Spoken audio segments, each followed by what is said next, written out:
Welcome back. This is part 2 to the last prog video. But if you have played Deepwoken enough to prog multiple builds, you do know right after you shine becomes more or less the tedious, repetitive grind of Deepwoken. But since I am power 10, I am going to go ahead and go to Miner's Landing until I hit about power 12 to 14. And I will be also grabbing a coal from the cave where the Oathless guy is to make a Umbral Flint. Now, after getting the Umbral Flint out of the way, I did go ahead and farm Mecha Sharkas for about 500 to 600 notes, which is only 1 or 2 spawns of them. Now, this is so I could buy a schooner. I don't know if most of you guys have seen, but I've seen way too many max builds rocking a dinghy. I think for the expense of 500 notes, going 20 to 30% faster in the ocean is well worth the 500 notes. Now, with the last 100 to 200 notes I did have, I went ahead and bought 25 wood from Void Art. Now, if you don't already see where this is going, I turned the 25 wood into campfires, and from level 12 or 14, I usually will go all the way up to power 18 or 19 with Ferryman alone. Now, if you do have issues doing Ferryman, I do have a guide on it myself. But if you do want a better in-depth one, there are better ones that are on YouTube other than mine. But getting back to it, Ferryman at power 12 or 14 should only be taking you 6 to 12 minutes per run. And that's if you are getting hit a lot and forcing yourself to heal when you do get low. Now, if you aren't going a PvP slot, Ferryman will be a breeze for you, especially like power 15 plus. Now, I do personally believe that Ferryman is probably the best way to level up through power 12 to around 17, if not all the way to 20. And this is mostly because power 12 to power 15, you should be averaging probably 1 level per boss fight, if not 1 every other.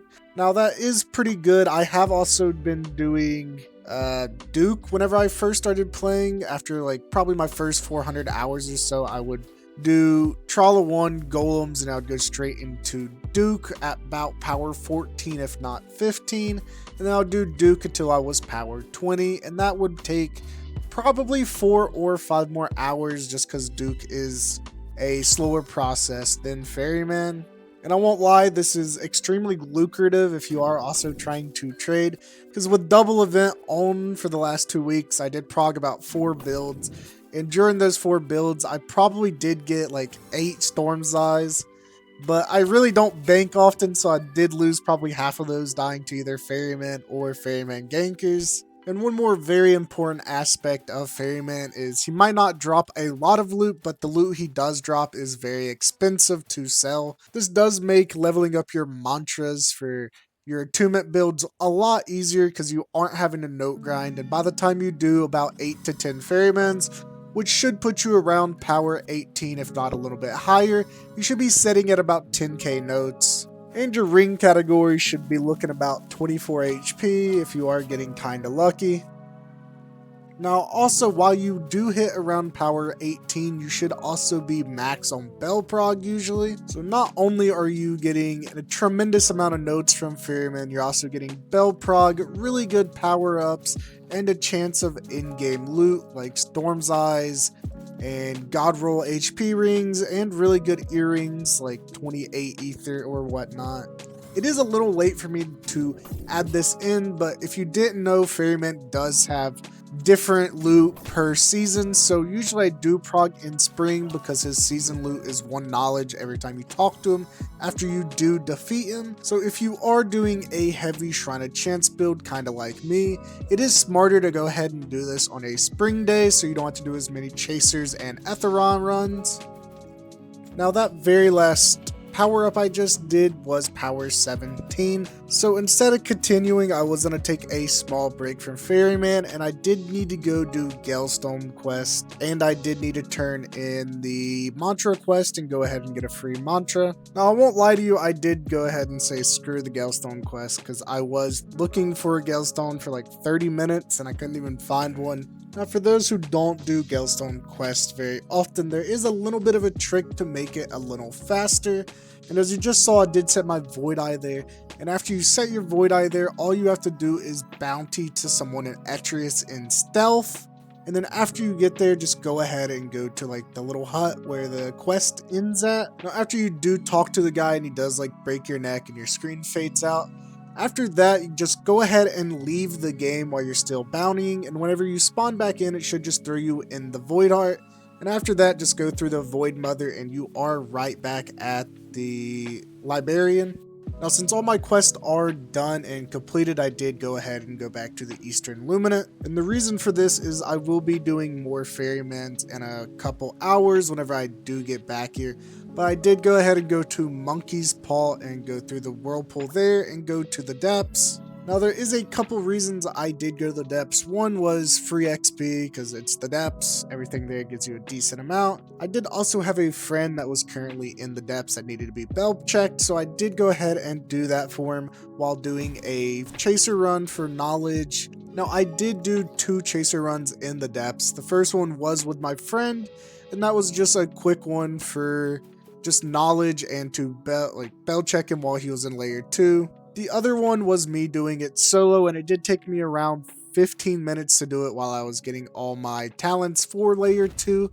Now, Chaser himself isn't really worth the time investment for the XP you get from him. However, I did want some armor and I needed blessed gems from him, so luckily I did get a decent Iron Singer, and I did get the blessed gem and whatnot I needed for my master armor. And I did do one last chaser run, but it was just to see if I got any legendaries, and if I did, I would have completed it. But unfortunately, the only thing I found was like an LFT, so I went ahead and just bell checked myself and light hooked out. But the bell check was a great damn bell. I did get the best thing I wanted, which was a Corrupted Reaper. Now, I will have to re-roll it so it isn't a throwable instead of a stand-up one, so it's a slightly quicker. Also, the downside to the bell was sanity, so it wasn't the best roll you could get. Now, after everything was wrapped up in the Depths, I did go ahead and went back to the Eastern Luminate so I could farm Ferryman for the last 2 or 3 levels I had. But for those who are wondering, the only reason I don't have a Hero Blade equipped yet is because, frankly, I don't have any. So, I'll have to trade for that real quick. But you won't see me getting it because, frankly, it's like 2 a.m. at the night when I was recording this, and I really didn't feel like trying to find a trade. But going back to the prog, I did spend about 30 to 40 minutes doing Ferryman here. However, I am still spending about 5 minutes on each Ferryman because I don't have any leveled mantras, and the only thing I am using is the basic battle axe. Now, as I said earlier, if you are on a PvE slot, you'll be blowing through this prog.